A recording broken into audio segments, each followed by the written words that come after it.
Okay, come on. Come on. Up the hill. Up the hill.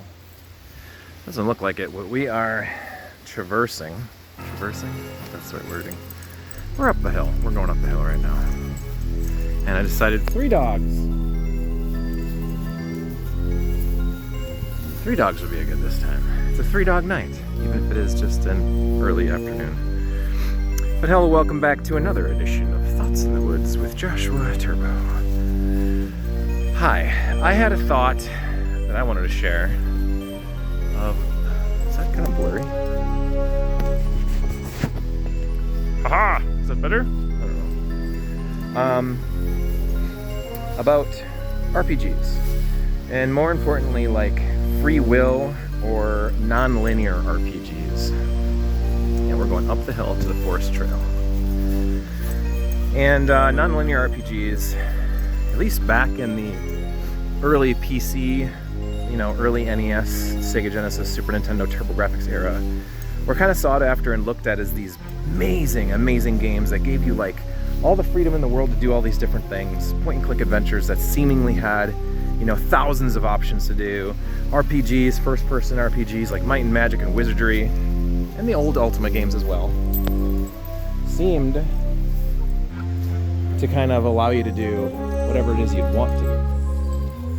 And nowadays, there's so many games that have that feature kind of built in.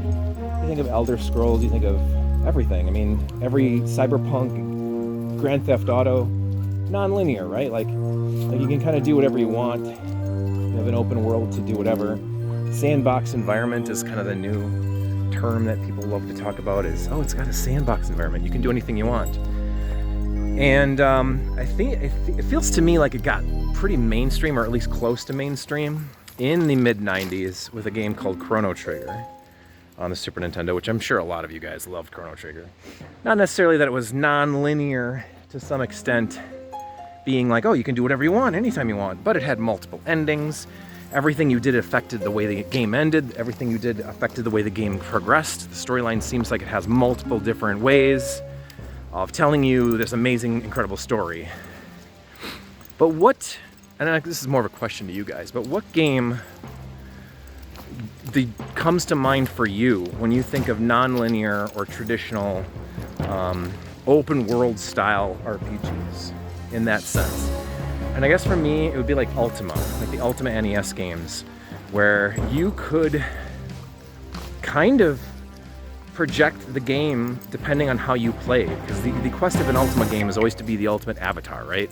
Quest of the Avatar, Ultima Quest of the Avatar on the NES had where you basically are building up your own prestige and your own honor, and you want to become the avatar, and to do that you have to do good things. You have to like give money to beggars and like save people and help everyone in need. Or you can not do any of that. You can kill homeless people. You can kill the king. You can do like a whole bunch of things. It kind of gives you this theory and this idea that, the world is open to do whatever you want. You go out and you find your own party members. Like the game felt very open, where it's like, nope, I'm playing an evil role this time. I'm killing everybody. Like, it's kind of crazy. And I loved the Ultimate games for that, but also, hey, wrong way. On this way, champ. But also like thought they were a little more complex and sometimes a little intimidating to get into because of the way that you play them in that style.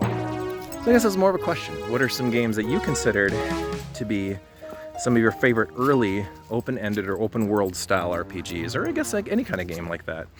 Because I mean, some people look at things like Roblox and Minecraft, and my kids especially, and they look at that like, that sandbox environment, it's amazing, and there's so many good storylines that you have, and all these different things. And it's like, there's storylines in Minecraft?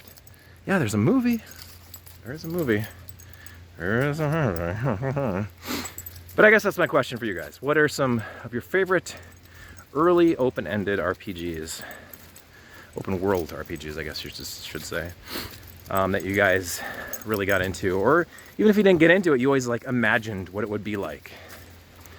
Because I think MMORPGs, especially early on with EverQuest or Ultima Online, RuneScape, things like that, kind of gave us an early look at what an open world could be like. in terms of having an online community in this world where it's like shaping itself as the players play it.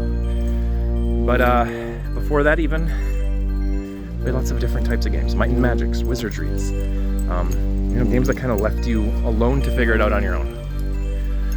Leave your thoughts in the comments below. This has been Thoughts in the Woods with Joshua Turbo. Talk to you guys next time.